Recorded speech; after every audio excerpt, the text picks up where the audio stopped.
ఈ పొద్దు నేను జర్మనీలో ఓల్డ్ ఐటెమ్స్ సేల్ అంటే, ఆ స్టాల్ ఎలా ఉంటుందబ్బా! ఏంటబ్బా! అని చెప్పి వెళ్ళాను. వెళ్తే నాకు ఫస్ట్ కనిపించిన ఐటెమ్ వచ్చి ఈ టేప్ రికార్డర్ అనమాట. సో, ఈ టేప్ రికార్డర్ పెద్ద యాంటీనా ఉంది. చాలా మోడల్స్ ఉన్నాయన్నమాట. సరే ఏంటబ్బా ఇది?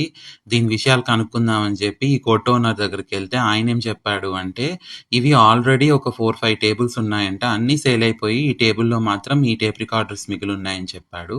సో, ప్రస్తుతానికైతే క్యాసెట్ పనిచేయట్లేదు.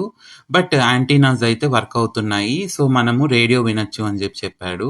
పాత వస్తువులు ఎవరు కొనుక్కుంటారబ్బా అని అతనడిగితే, అతను వీటికి ఇప్పుడు ఎక్కువ డిమాండ్ ఉందని చెప్పాడు.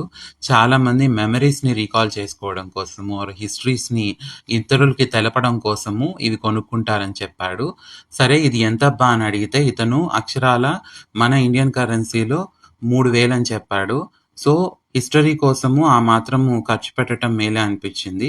నాకైతే ఇతను ఈ విషయం చెప్తున్నప్పుడు భలే అనిపిచ్చింది. హిస్టరీని కాపాడటం కోసం, ఆర్ హిస్టరీని 10 మందికి తెలపటం కోసము వీళ్ళు కొనుక్కుంటున్నారు అంటే, నాకైతే నా చైల్డ్‌హుడ్ మెమరీస్‌కి అలా వెళ్ళిపోయాను నేను.